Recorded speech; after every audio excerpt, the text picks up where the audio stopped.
आगरा में भीम नगरी समारोह का मुख्यमंत्री योगी आदित्यनाथ ने उद्घाटन किया। उस उद्घाटन में मुख्यमंत्री ने पश्चिम बंगाल के हालात से लेकर के संविधान का विरोध करने वालों को निशाने पर लिया। कहा कि देश बाबा साहेब के संविधान से ही चलेगा। भीम नगरी में मुख्य अतिथि योगी आदित्यनाथ ने संबोधित करते हुए कहा कि वर्ष 1956 से अपने पूर्वजों के दर्शन को जीवंत आगरा में रख रहा है। बाबा साहेब ने दलितों और वंचितों को प्रेरणा दी। भारत के संविधान को लागू हुए 75 वर्ष होने के नाते मुझे यहाँ आने का सौभाग्य मिला है। बाबा साहब जब 18 मार्च 1956 को आगरा में आए थे, उन्होंने आगरा के अपने अनुयायियों से एक बात कही थी। उन्होंने कहा था कि मैंने संघर्ष किया है, एक रास्ता दिखाया है, अब इसे मंजिल तक ले जाने का दायित्व मैं आपको सौंप रहा हूं। लेकिन ये रास्ता कहां से जाता है? उन्होंने कहा था, शिक्षित बनो, अपने बच्चों को शिक्षित बनाओ। शिक्षा के प्रति उनका आग्रह, शिक्षा के प्रति उनका आग्रह, और उस आग्रह को आगे बढ़ाने के लिए आज सरकारें कार्य कर रही हैं। उन्होंने कहा था, संगठित रहो, अपने हक के लिए लड़ो, लेकिन अंधभक्त बन करके नहीं, सही और गलत की पहचान करके आप आगे बढ़िए, अपना मार्ग प्रशस्त करिए। बाबा साहब भीमराव अंबेडकर जैसा महान व्यक्तित्व हमारे लिए एक प्रेरणा है। और जो बात उन्होंने 1956 में इस आगरा में कही थी, आज भी कोटि कोटि नागरिकों के लिए, वंचितों के लिए, दलितों के लिए, गरीबों के लिए एक मार्गदर्शक के रूप में। बहनों और भाइयों, आज जब हम लोग बात करते हैं बाबा साहब भीमराव अंबेडकर जी के, तो याद करना, जो भी भारत के संविधान का अपमान करता है,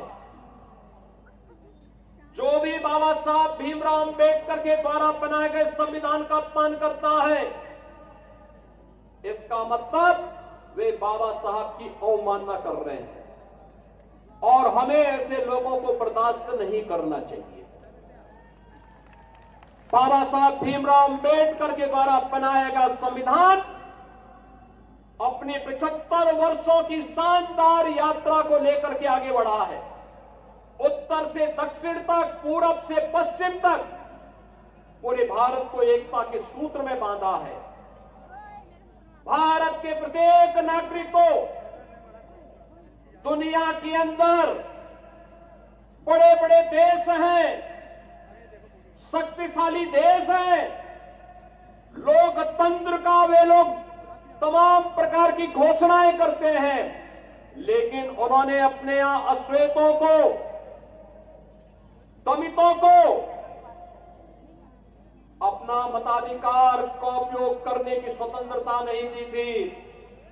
लेकिन बाबा साहब भीमराव अंबेडकर जी के द्वारा बनाए गए संविधान ने पहले आम चुनाव से ही हर गरीब को, हर वंचित को, हर दलित को अपना मत को उपयोग करने की पूरी स्वतंत्रता दी है। और भारत के बड़े से बड़े व्यक्ति से लेकर के एक गरीब से गरीब व्यक्ति तक, हर दलित को, हर वंचित को अपना मताधिकार के उपयोग करने की स्वतंत्रता अगर किसी ने दी है, तो बाबा साहब भीमराव अंबेडकर के द्वारा प्राप्त हो पाया, और भारत दुनिया के अंदर सबसे बड़ा लोकतंत्र के रूप में अपने आप को स्थापित कर पाया।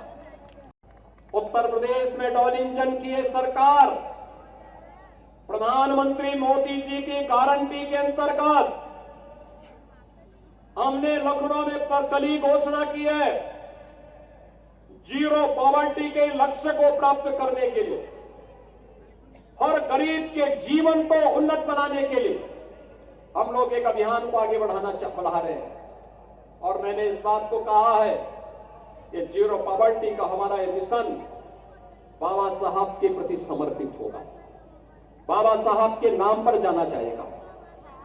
इसके तहत उस हर गरीब को, जिस गरीब के पास जमीन नहीं होगा, जमीन का पट्टा देने का काम, जिसके पास मकान नहीं होगा मकान देने का काम, जिस गरीब के पास राशन कार्ड नहीं होगा राशन देने का काम, जिसके पास आयुष्मान का कार्ड नहीं होगा आयुष्मान का कार्ड, जिसके पास पेंशन की सुविधा नहीं उसको पेंशन देने का काम, जिसके पास रोजगार नहीं होगा उसको नौकरी या रोजगार देने का काम, जिसके पास जो सुविधा नहीं होगी उसको सुविधा देने का काम जीरो पॉवर्टी के अंतर्गत सरकार करने जा रही है। और ये सभी कार्य बाबा साहब के नाम पर होंगे, बाबा साहब को समर्पित होंगे।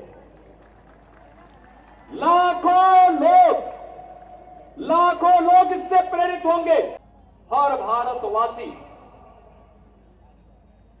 भारतवासी बाबा साहब की सेवाओं के लिए उनकी कृतज्ञता ज्ञापित करता है। उनकी सेवाएं अमूल्य थी। विपरीत परिस्थितियों में सामाजिक बेड़ियों को तोड़ते हुए उन्होंने सामाजिक भेदभाव का सामना करते हुए भी